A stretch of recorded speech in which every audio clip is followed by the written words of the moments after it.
అనే భాగ్యాన్ని ప్రభువు మనకి ప్రసాదించాడు. మౌన మాధుర్యం అంటే మచ్ సైలెన్స్. దీని తెలుగులో మౌన మాధుర్యం అని చెప్పి శ్రీలత విష్ణురావు గారు రాశారు. ఈ పుస్తకంలో ఏముంటుందంటే మెహర్ బాబా యొక్క జీవితం మరియు ఆయన చేసిన కార్యక్రమాలు ఇది మనం తెలుసుకుంటున్నాం. ముందుగా మెహర్ బాబా యొక్క జీవితం అంటే ఆయన ఎవరికి పుట్టారు, ఎక్కడ పుట్టారు, చిన్నతనం ఎలా గడిచింది, ఇవన్నీ కూడా షిరిన్మాయి చెప్పడం. ఆ తర్వాత బాబా మాటల్లో కూడా కొంత రాశారు ఈ పుస్తకంలో. కాబట్టి ఇప్పుడు బాబా మాటల్లో మనం తెలుసుకుంటున్నాం. అక్కడ వరకు ఆగాం. అంటే బాబాజాన్ని కలవడం బాబా. ఇది మనం బాబా మాటల్లోనే చెప్పినట్టుగా అంటే ఆయన చెప్పినట్టుగా ఈ రైటర్ అలా రాశారు కనుక అలాగే మనం చదువుకుందాం. బాబా అంటున్నారు, నేను చిన్న పిల్లవానిగా ఉన్నప్పుడు నాకేమీ తెలిసేది కాదు. ఆధ్యాత్మికతతో అసలు సంబంధమే ఉండేది కాదు. ఆటలంటే చాలా ఇష్టంగా ఉండేది. ఒకసారి ఒక స్నేహితుడు బుద్ధుడి మీద ఒక పుస్తకం నాకిచ్చాడు. ఆ పుస్తకం తెరవగానే బుద్ధుడు తాను మరలా మైత్రేనిగా, కరుణామయుడైన ప్రభువుగా తిరిగి వస్తాను అన్న మాటలు కనిపించాయి. అది చూడగానే నిజానికి నేనే అది అని నా హృదయ అంతరంగాలలో ఏదో భావన స్ఫురించింది అని చెప్తున్నారు మేర్వాన్. తర్వాత చాలా సంవత్సరాలు గడిచాయి. నేను ఆ విషయం మర్చిపోయాను. ఒకరోజు నేను కాలేజీకి సైకిల్ మీద వెళ్తుండగా బాబాజాను నన్ను పిలిచి నుదుటి మీద ముద్దాడారు. ఆ తర్వాత 9 నెలలు నేను ఉన్న స్థితి నూటికి కోటికి ఒకరు గాని అనుభవించని స్థితి. నాకు నా శరీరం గురించి కానీ మరి దేని గురించి గాని స్పృహ ఉండేది కాదు అంటున్నారు. అలా మా అమ్మగారు నన్ను చూసి చాలా బాధపడేవారు. ఆ బాధలో బాబాజాన్ వద్దకు వెళ్ళి నా కొడుకుని ఏం చేశావు అని దెబ్బలాడారు మా అమ్మగారు. దానికి బాబాజాన్ అన్నారు, నీ బాలుడు ప్రపంచానంతటినీ మేలుకొలుపుతాడు అని చెప్పారు. కానీ బాధలో ఉన్న షిరీన్మాయికి ఆ మాటలు అసలు బోధపడలేదు. ఈ విధంగా తీవ్రమైన బాధను అనుభవించే స్థితి 1914 నవంబర్ వరకు కొనసాగింది. ఆ తర్వాత కొద్ది కొద్దిగా మామూలు మనిషిని కాగలిగాను. బాబాజాన్ పెట్టిన ముద్దు బ్రహ్మానుభూతి యొక్క దివ్యానందాన్ని చవిచూసింది. కానీ నేను చేయవలసిన కార్యక్రమం నిమిత్తం నేను మామూలు చైతన్యంలోకి రావాల్సి ఉంది. ఆ విధంగా దివ్యానందం నుండి దిగి రావడం ఇష్టం ఉండేది కాదు. అలా తప్పనిసరిగా దిగి రావడానికి ఎంతో బాధను అనుభవించవలసి వచ్చేది అన్నారు మేర్వాన్. బాబాజానే స్వయంగా కొన్ని పర్షియా పద్యాలు మేర్వానికి చెప్పేవారు. అదేమంటే, స్వేచ్ఛను పొందిన తర్వాత అంటే ఇతరులను బంధ విముక్తులను కావించడానికి నీవు బందీవై తిరిగి వచ్చావు అని పర్షియాలో పద్యాలు నేర్పించేవారట. మేర్వాన్ కళ నుండి క్రమేపీ శూన్యంగా ఉండడం పోయి ఆయన కొద్ది కొద్దిగా ఆహారం తీసుకోసాగారు. అంతర్జ్ఞానమున్న ఒక యంత్రంలాగా తయారయ్యాను అన్నారు మేర్వాన్. ఈ సమయంలో ఒక స్నేహితుడు బెహ్రంజీ ఇరానీ, ఆయన్ని బువా సాబ్ అని కూడా పిలిచేవారండి. ఆ ఆయన ఈయన వద్దకు తీసుకువచ్చారు. ఆయనకి పర్షియా భాష నేర్పడానికి ఒప్పుకున్నారు మేర్వాన్. ఈ బెహ్రం తర్వాత బాబా మండలిలో ఒక ముఖ్య శిష్యుడయ్యాడు. బెహ్రంజీకి బాగా పాఠాలు చెబుతున్నారని బాబా తల్లిదండ్రులు మరికొందరిని కూడా తీసుకొచ్చారు బాబా దగ్గరికి. కానీ బాబా వాళ్ళెవ్వరికీ చెప్పనని ఒక్క బెహ్రింజీకే చెప్పేవారు. మేర్వాన్ సాధారణంగా జీవితంలో స్థిరపడిన తర్వాత అంటే కొంచెం మామూలు స్థితికొచ్చేసారు కదా!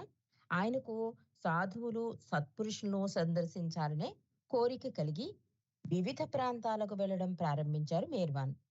ఆ విధంగా ఆయన 1915 సంవత్సరం డిసెంబర్‌లో ఖండోబా ఆలయంలో నివసిస్తున్న ఉపాసనీ మహారాజ్ అనే సద్గురువుని సందర్శించడం జరిగింది. అప్పటికి మహారాజు 3 సంవత్సరాల నుండి కేవలం నీరు మాత్రం తీసుకుంటూ ఉపవాసం చేస్తూ ఉన్నారు. అందువలన ఆయన శరీరం శుష్కించిపోయింది. హజరత్ బాబాజాను ఎంతటి ప్రఖ్యాతిగాంచారో ఉపాసనీ మహారాజు కూడా అంతటి గొప్పవారే.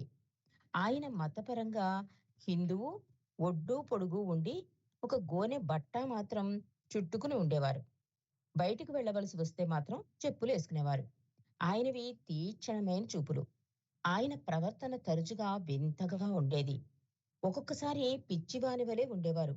ఒక పర్యాయం 14 నెలల పాటు వెదురు బద్దలతో కట్టిన చిన్న పంజరంలో కూర్చున్నారు. రోజుకి ఒకసారి మాత్రం కాఫీ మాత్రం తీసుకుంటూ ఉపవాసం చేసేవారు. 1941 సంవత్సరం డిసెంబర్‌లో ఆయన దేహం చాలించిన తర్వాత ఆయన నివసించిన ప్రదేశం ఒక పుణ్యక్షేత్రంగా మారింది. బాబా జీవిత చరిత్రలో ఆయన ఒక ప్రముఖ పాత్ర వహించారు. బాబా ఆయనను మొట్టమొదటిసారి కలవడం గురించి ఇలా అన్నారు. ఇదంతా కూడా బాబా తన శిష్యులకి చెప్పారండి. అది ఈ పుస్తకంలో రాస్తున్నారు. అందుకని బాబా మాటల్లోనే మళ్ళీ. నేను ఆయనను సమీపించగానే మీరు అని చెప్తున్నారు. ఉపాసిని మహారాజుని సమీపించగానే ఆయన ఒక గులకరాయి తీసుకుని నా మీదకు విసిరారు. అది ఆయన ఆహ్వానం. ఆ రాయి సరిగ్గా బాబాజాన్ చుంబించిన నా నుదిటి పాకపు ప్రాంతాన్ని తాకింది. అది ఎంత బలంగా విసిరారు అంటే, ఆ దెబ్బకు నా నుదిటి నుండి రక్తం కారింది. ఆ మచ్చ ఇప్పటికీ ఉంది. ఆ దెబ్బతో మహారాజు నన్ను మామూలు స్థితికి రావడానికి సహాయం చేయడం ప్రారంభించారు. మేర్వాను క్రమేపీ మామూలు మనిషే తిరగడం ప్రారంభించిన పిమ్మట ఆయన తల్లి ఆయనను ఏదైనా ఉద్యోగం చేయమని పట్టుబట్టారు. 1916లో ఒక డ్రామా కంపెనీలో మేనేజర్‌గా చేరారు బాబా. కానీ కొద్ది కాలానికే ఆ యజమాని చనిపోవడం వల్ల సంతోషంగా పూనాకు తిరిగి వచ్చేశారు. పూనాలో మొట్టమొదట వారి తండ్రి టీ దుకాణంలోనూ, తదుపరి కల్లు దుకాణంలోనూ పనిచేశారు. కానీ 2 చోట్ల ఆయన రాణించలేదు. వారికి ఏమి అవసరమో చూడడం తప్ప, వారు పుచ్చుకున్న దానికి డబ్బు ఇచ్చారా లేదా అనేది గమనించేవారు కాదు మేర్వాన్. అంటే తండ్రి పెడితే అంటే మెకానికల్‌గా చేసేవారు అన్నీ కూడా. మేర్వాన్ అక్కడ టీ దుకాణంలో పెట్టినా, ఒక దేంట్లో పెట్టినా కూడా వాళ్ళేదైనా అడిగితే సప్లై చేయడమే తప్ప, వాళ్ళ దగ్గర నుంచి డబ్బు తీసుకోవడం అనేది అసలు పట్టించుకునేవారు కాదట. పైగా కళ్ళు దుకాణంలో అన్ని రకాలైన తక్కువ రకపు పండ్లు, బాటిల్స్ కడగడం, కప్పులు, గిన్నెలు తోమడం, బెంచీలు, బల్లలు కడగడం, నేల తుడవడం వంటివి కూడా చేసేవారు మేర్వాన్. కానీ అక్కడికి వచ్చిన వారితో మితిమీరి తాగవద్దు, తాగుడు మానేయండి అని చెప్తూ ఉండేవారు మేర్వాన్. ఉపాసని మహారాజ్‌తో ఆ రాతితో నుదుట కొట్టినప్పటి నుండి బాబా మరలా బాబాజాన్ని సందర్శించడం మొదలెట్టారు. రోజు సాయంత్రం ఒక గంట సేపు ఆమె వద్ద గడిపి వచ్చేవారు. ప్రతిరోజు పార్సీ శ్మశాన వాటికకు అక్కడి నుండి దగ్గరలోనున్న ఆ అడవిలోకి వెళ్లి అక్కడున్న రాళ్లపై తన తల బాదుకునేవారు మేర్వాన్. ఆ గాయాలు ఇంట్లో వారికి కనబడకుండా తలకి ఒక క్లాత్ కట్టుకునేవారు. నెలకి 2 సార్లు ఉపాసనీ మహారాజును చూడడానికి వెళ్ళేవారు మేర్వాన్.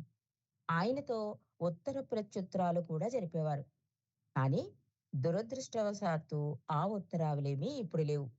1921 జూలై నాటికి మేర్వాన్ పరిస్థితి మూడొంతులు మామూలు స్థితికి వచ్చింది. అప్పుడాయన సకోరీలో ఉన్న ఉపాసనీ మహారాజు వద్దకు వెళ్లి 6 నెలలు గడిపారు. వారిద్దరూ ప్రతిరోజు కొన్ని గంటలు, ఒక్కొక్కసారి రాత్రి తెల్లవార్లు ఏకాంతంగా గదిలో తలుపులు వేసుకుని గడిపేవారు. ఎవ్వరినీ ఆ పరిసరాలకు రానిచ్చేవారే కాదు. సాధారణంగా వారు మౌనంగానే గడిపేవారు. కానీ ఒక్కొక్కసారి మేర్వాను పాడుతూ ఉండేవాడు. ఆ సంవత్సరాంతానికి మేర్వానికి పూర్తి చైతన్యం కలిగింది.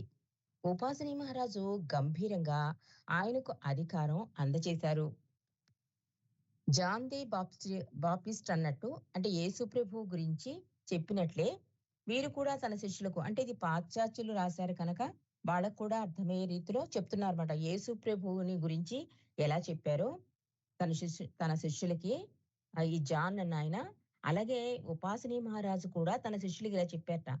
మీరంతా నన్ను విడిచిపెట్టి వెళ్ళి మేర్వాన్‌తో పాటు ఉండండి అని చెప్పారు. నేను నా అధికారం మేర్వానికి అప్పగించాను. నా తాళం చెవి ఆయన చేతిలో ఉంది అన్నారు మహారాజ్. ఆ తర్వాత ప్రజాముఖంగా ఈ పిల్లవాడు ప్రపంచానంతటినీ కదిలించి వేస్తాడు. ఈయన ద్వారా మానవాళి గొప్ప లాభం పొందగలదు అని అన్నారు మహారాజ్. మేర్వాని చూపుతో. ఈ యుగ సద్గురు అని కూడా అన్నారు మహారాజ్. బెహ్రింజీతో కూడా అంటే బాబా స్నేహితులున్నారు కదా! ఆయనతో కూడా అన్నారట. నీ స్నేహితుడు భగవత్ సాక్షాత్కారం పొందాడు. ఆయన చెప్పిన ప్రతి మాట, ఆయన కోరిన ప్రతి కోరిక నెరవేర్చు అన్నారు ఉపాసనీ మహారాజు బెహ్రెజింతో. తుట్టతుదకు మేర్వాన్ని ఆయన అవతారుడు అని సంబోధించాడు. ఇక్కడ అవతారుడికి, సద్గురువుకి ఒక డిఫరెన్స్ కూడా ఇక్కడ ఇక్కడ తెలియజేశారండి. అది మనం తెలుసుకుందాం. అవతారుడు అంటే మానవుడు మాధవుడవడం కాదు. మాధవుడే మానవుడవడం. మనకి తెలిసినంత వరకు జొరాస్టరు, రాముడు, కృష్ణుడు, బుద్ధుడు, యేసు ప్రభువు, మహమ్మదు ప్రవక్త అవతార పురుషులు. అంటే మాధవుడే మానవుడిగా వచ్చారన్నమాట. సద్గురువు అనగా మానవుడు మాధవుడవడం. ఆ విధంగా మాధవుడైన మానవుని సద్గురువు అని పిలుస్తారు. మనకిక్కడ అర్థమవుతుందేంటంటే, భగవంతుడు సాకార రూపుడై కిందకి దిగి వచ్చి మానవుడిగా రావడాన్ని అవతారము అంటారు సింపుల్‌గా. అలాగే ఒక మానవుడు మాధవుడవడం అంటే సద్గురువుగా అవడం అనమాట. అంటే మాధవుడైన మానవుడిని సద్గురువు అని పిలుస్తారు. అటువంటి వారు ఈ భూమిలో ఎల్లవేళలందు ఐదుగురు ఉంటారు. వారు మానవులకు మార్గదర్శకులుగా నిలిచి వారికి సహాయపడుతూ ఉంటారు. మేర్వాన్ ఇరానీ తన 27వ ఏట మెహర్ బాబాగా అయ్యి మానవాళి కొరకు తన కార్యక్రమం మొదలుపెట్టారు.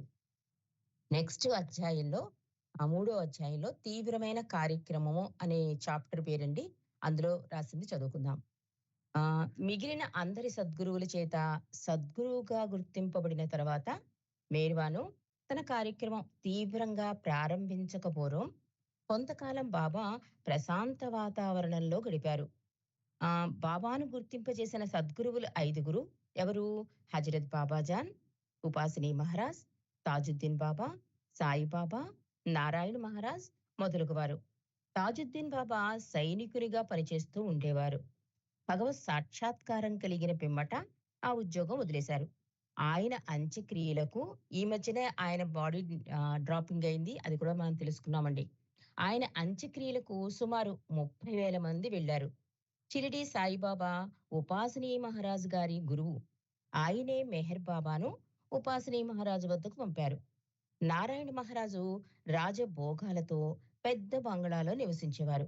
ఈ విధంగా బాబా ముగ్గురు ముస్లింలు, ఇద్దరు హిందువులు గురువులైనారు. వారిలో ఒకరు స్త్రీ, నలుగురు పురుషులు. ఇలా సద్గురువుల పరిచయంతో ఆ మేర్వాను అవతారుడని ఆ తెర తొలగించారు. బాబా ప్రశాంత వాతావరణంలో గడపడానికి తన స్నేహితుని తన కొరకు ఒక గుడిసె నిర్మించమని అడిగారు. అదే విధంగా అంటే కొన్ని కొలతలు కూడా చెప్పారట. ఒక చిన్న పాకను నిర్మించారు. అది చాలా చిన్నది. బహుశా సన్యాసులు గాని, ఖైదీలు గాని అంత చిన్న స్థలం కేటాయించబడదేమో అని రాస్తున్నారిక్కడ. అంటే చాలా చిన్న పాక వేయించుకున్నారు బాబా. బాబా తన ఇల్లు వదిలి ఆ పాకలో నివసించసాగారు. ఈ జీవితాన్ని బాబా ఈ విధంగా వర్ణించారు. 1922 సంవత్సరం జనవరి నుండి మే వరకు సుమారు 4 నెలలు నేను ఈ జోపిడీలో గడిపాను. పూనాలో ఉన్న శివాజీ నగర్‌లో కొన్ని పొలాలను ఆనుకుని తాత్కాలికంగా నా కొరకు ఈ గుడిసె నిర్మింపబడింది. ఈ విధంగా నేను స్వతంత్రంగా జీవించడం మొదలుపెట్టాను. అప్పుడే మండలిలో ఇప్పుడు ప్రధాన వ్యక్తులైన వారు నా చుట్టూ చేరారు. వారిలో ఒకరు నన్ను బాబా అని పిలవడం మొదలుపెట్టారు. నా ఆంతరంగిక స్థితి ఏమిటో తెలియకుండగానే వీరిలో కొంతమంది నా పరిధిలోకి లాగబడ్డారు. కొంతమంది బాబాజాన్ చెప్పిన మాటలను బట్టి, కొంతమంది ఉపాసిని మహారాజ్ చెప్పిన మాటలను బట్టి నా వద్దకు చేరారు. మరికొంతమందిని నేనే తిన్నగా ఆకర్షించుకున్నాను అన్నారు బాబా. మీరు అటువంటి ఆహ్, మీరు అటువంటి ఇరుకు ప్రదేశాల్లో ఎందుకు ఎంచుకుంటారు అని అడిగితే, బాబా అన్నారు, "అది నాకు ఏ విధమైన అసౌకర్యం కలిగించదు. ఎందుచేతనంటే, ఈ గొడవలేమీ నన్ను బాధించలేవు. అంటే ఈ చిన్న పరిస్థితులేమీ నన్ను బాధించలేవు" అని చెప్తున్నారు. అభౌతికమైన సామ్రాజ్యాలలో నేను పని చేయవలసి వచ్చినప్పుడు ఆ భౌతికమైన సామ్రాజ్యాలలో నేను పనిచేయవలసొచ్చినప్పుడు, ఇటువంటి చిన్న చిన్న ఇరుకు ప్రదేశాలలో తలుపులు మూసుకుని కూర్చోవటమే నేను కోరుకుంటాను అన్నారు మెహర్ బాబా. ఆయన జీవిత కాలంలో ఆ విధమైన కార్యక్రమం చేయవలసి వచ్చినప్పుడంతా ఆయన తన శిష్యుల చేత ఒక పాకో లేదా ఒక గుహో తయారు చేయించుకుని దానిలో కూర్చుని కొన్ని గంటలు ఒక్కొక్కసారి కొన్ని వారాల పాటు అందులో గడిపేవారు బాబా. సాధారణంగా ఆ ప్రదేశాలు పూర్వపు రోజులలో ఏ సత్పురుషుడో, ఏ మహానుభావుడో నివసించిన ప్రదేశాలు అయి ఉండేవి. ఒకసారి ఇటలీ దేశంలో సెయింట్ ఫ్రాన్సిస్‌కి చెందిన అసిస్సీ గుహలో ఆయన ఒకరోజు, ఒక రాత్రి ఉపవాసం చేస్తూ గడిపారు. అంటే బాబా ఆ ప్రదేశాన్ని ఎంచుకునేవారమాట.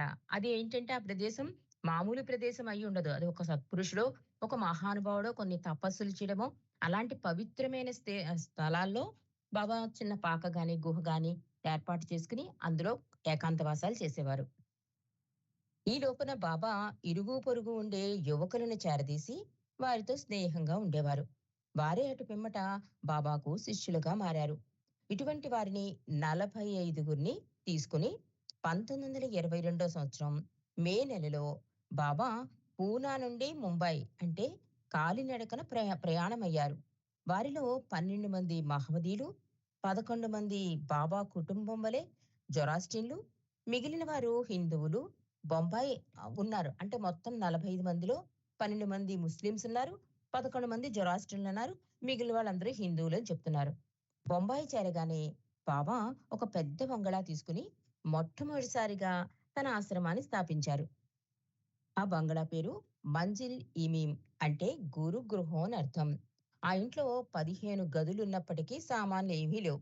మంచాలు గాని, పరుపులు గాని ఏమీ ఉండేవి కావు. కేవలం కంబళీలు మాత్రం ఉపయోగించనిచ్చేవారు. అక్కడుండే వారంతా ఉదయమే బయలుదేరి వేరు వేరు ఉద్యోగాలు చేసుకుని సాయంత్రానికల్లా తిన్నగా ఇంటికి చేరాలి. వారి జీవితం కొన్ని ఖచ్చితమైన నిబంధనల ప్రకారం నడిచేది. బాబా చెప్పిన మాటలు తూచా తప్పకుండా పాటించడం వాటిల్లోకెల్లా ముఖ్యమైనది అని చెప్తున్నారు. అంటే ఇదంతా కూడా ఒక ఆధ్యాత్మిక ఆయన చేసే విశ్వ కార్యక్రమానికి ఒక ట్రైనింగ్ పీరియడ్ అని అనొచ్చండి. చాలాగా పద్ధతులు అంటే నియమాలు పెట్టేవారు బాబా. చాలా స్ట్రిక్ట్‌గా ఉండేవారు. దాన్ని మీరితే బాబాయే పనిష్మెంట్ చేసుకునేవారు. మంజిలీం కూడా మనం తెలుసుకున్నాం. అంటే అక్కడ అన్ని రకాల వాళ్ళ మతాల వాళ్ళు ఉండేవారు. వాళ్ళ జీవితం అంటే వాళ్ళ పోషణార్థం వాళ్ళు వేరే చోటకెళ్ళి ఉద్యోగాలు చేయాలి. మళ్ళీ అదే ప్లేస్‌కి బాబా రమ్మన్న ఆ మంజిలీంకొచ్చేసేయాలి. దానికి కూడా కొన్ని నియమాలు పెట్టేవారు బాబా. అవేంటంటే అందరూ రాత్రి 8:00కల్లా పడుకుని తెల్లవారుజామున 4 గంటలకు లేవాలి. ఈ తెల్లవారుజామున గడియలు ధ్యానానికి, ప్రార్థనకి మంచి సమయం. ప్రార్థనకి ముందుగా అందరూ చన్నీటి స్నానం చెయ్యాలి. ఉబ్బసంతో బాధపడుతున్న వ్యక్తి కూడా అదే విధంగా చేసి తీరవలసిందే. దేనికి కూడా అడ్జస్ట్‌మెంట్ లేదు. ఆ ఆర్డర్‌ని అలా చేసేయవలసిందే. ఒక వ్యక్తి అందులో ఉబ్బసం బాధతో పడుతున్నాడనుకోండి, చలి అంటే చల్లటి వాటర్ వాళ్ళకి తగలకూడదు. కానీ బాబా ఆర్డర్ కదా! చేసేసేవారట. కానీ అదేమీ ఎఫెక్ట్ అవ్వలేదు. పైగా నెమ్మదిగా తగ్గిపోయింటి కూడా అతని బాధ. మాయమైంది అని రాస్తున్నారు. శాకాహారమే భుజించాలి.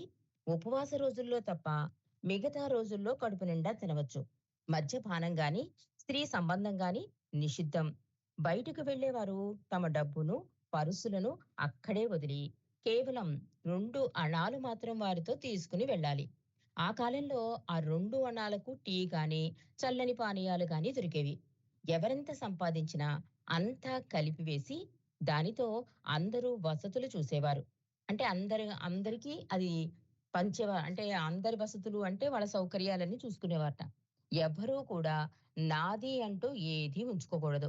ఏ మతానికి చెందిన వారైనా వారి వారి పుణ్య దినాలు పాటించవచ్చు అని ఒక నియమం బాబా పెట్టారు. కఠినమైన నిబంధనలు ఉన్నప్పటికీ ఆశ్రమ జీవితం ఏదో చిన్నపోయినట్లు ఉండేది కాదు. అంటే ఒక ఆశ్రమం అంటే గురువు గారు స్ట్రిక్ట్ రూల్స్ నవ్వకూడదు అట్లా ఏం ఉండేది కాదట. చాలా భిన్నంగా ఉండేది మంజిలీయంలో అంటారు.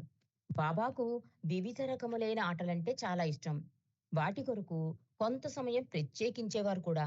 పాటలన్నా, సంగీతమన్నా బాబాకి చాలా ప్రీతి. సాధారణంగా తన శిష్యులను సినిమాలకు, నాటకాలకు తీసుకుని వెళ్తూ ఉండేవారు బాబా. అందరూ స్వేచ్ఛగా మాట్లాడవచ్చు. అంటే అప్పట్లో ఒక గవర్నింగ్ బాడీ అని ఉండేటండి. అందులో సభ్యులేంటంటే యథేచ్ఛగా వాళ్ళ భావాలను వెల్లడి చేయవచ్చుమాట. ఆ పద్ధతినే బాబా తనదైన రీతిలో అమలు చేశారు మంజిలీయంలో అని రాస్తున్నారు.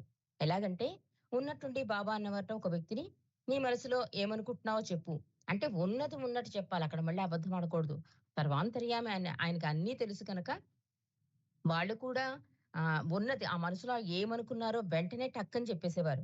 అలాగే పాశ్చాత్య దేశాల్లోట మానసిక శాస్త్రవేత్త విద్యార్థులకు ఆ పద్ధతి బాగా తెలిసి ఉంటుంది అని చెప్తున్నాడు ఇక్కడ రైటరు. ఉదయపు వేళ అల్పాహార సమయంలో బాబా ఒకరిద్దరిని రాత్రి నీకు ఏం కల వచ్చింది చెప్పు అని అడుగుతుండేవారట. అది అది మంచి కలైనా, చెడ్డ కలైనా బాబా అడిగిన వెంటనే చెప్పేయాలమాట. అలా బాబా అంత ఓపెన్‌గా, అంత సరదాగా ఉండేది. ఆశ్రమం అంటే ఒక గురువు, శిష్యులు, స్ట్రిక్ట్ రూల్సు అలా ఉండేది కాదు. చాలా స్వేచ్ఛ ఉండేది అని చెప్తున్నారు.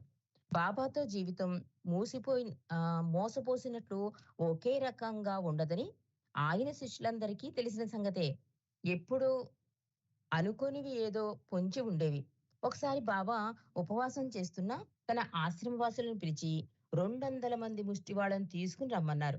బొంబాయి మహానగరంలో ముష్టివాళ్ళకి ఏమీ కొదవి ఉండదు. కానీ దృఢకాయులే ఉండి సోమరితనంతో బిచ్చమెత్తుకునే వారిని గాక, నిజంగా బాధితులైన వారిని, వికలాంగులు మాత్రమే తీసుకురావాలి అని బాబా చెప్పేవారు. వారిని తీసుకువచ్చిన తర్వాత వారికి స్నానం చేయించి, బట్టలు కట్టించి, భోజనం పెట్టాలి. ఈ పనుల్లో బాబా కూడా పాలు పంచుకునేవారు. ఒక్కొక్కసారి వారికి ఆశ్చర్యపరుస్తూ బాబా వారికి పూల మాలలు కూడా వేసేవారు. ఒకసారి అందరూ కేవలం నీళ్లు మాత్రం తాగి ఉపవాసం చేస్తున్న సమయాలలో కూడా బాబా 800 మంది పేదవారిని తీసుకొచ్చి స్నానపానాదులు కావించి భోజనం పెట్టవలసిందని తన శిష్యులకు ఆజ్ఞాపించారు. కానీ ఈసారి ఎటువంటి వారినైనా సరే పేదవారిని తీసుకురావచ్చు. అంటే ఇందాక బలంగా ఉన్నవాళ్ళు, సోమరులు అలా పెట్టారు కదా రూలు. ఈసారి అలా పెట్టలేట. ఈ శిష్యులందరిని నీళ్లు తాగి ఉండమన్నారు. 800 మంది అంటే చూడండి. అంతమందిని తీసుకురావాలని చెప్పారట. అది బాబా ఆజ్ఞ. కానీ ఈసారి ఇటువంటి వారినైనా సరే పేదవారిని తీసుకుని రావచ్చు అన్నారు. తన పరివారం అతి సాధారణ భోజనంతో గడుపుతూ కొంత అసంతృప్తిగా ఉన్నారని బాబా వారిలో సుమారు 6గురికి ఒక విందు భోజనం పెట్టించారు. వారికి మంచి మంచి ఫలాలు, ఎండు ద్రాక్ష మొదలైనవి ఇంకా చాక్లెట్లు, మిఠాయిలు పెట్టించారు. వారు సంతోషంగా అవన్నీ తినగానే ఇంకా కొన్ని వండిన వంటకాలు తెప్పించారు. వంటకాల మీద వంటకాలు తెప్పించి తినండి, తినండి అంటూ బాబా వారికి వడ్డించసాగారు. ఇంక చాలు, ఇంక తినలేం బాబా అని మొత్తుకునేవారు వరకు వారికి పెడుతూనే ఉన్నారు. అంటే అదంతా కొంచెం విరక్తికెళ్ళిపోయే వరకు, ఆ స్టేజ్‌కెళ్ళే వరకు ఒక 6గురికి మాత్రం ఆ పని చేశారట బాబా. అంటే సరిగ్గా భోజనం లేదు, ఫుడ్ సరిగ్గా లేదు అన్న వాళ్ళకి ఆ రకమైన ట్రీట్‌మెంట్ ఇచ్చి వాళ్ళింక వద్దు బాబా అనే వరకు ఆ పని చేసేవారట. అలా మంజిలి విశేషాలు మనం తెలుసుకుంటున్నామండి. మరికొన్ని విశేషాలు రేపు తెలుసుకుందాం. అవతార్ మెహర్ బాబాకి జై. జై బాబా అండి. జ్యోతి గారు. జై బాబా అమ్మ.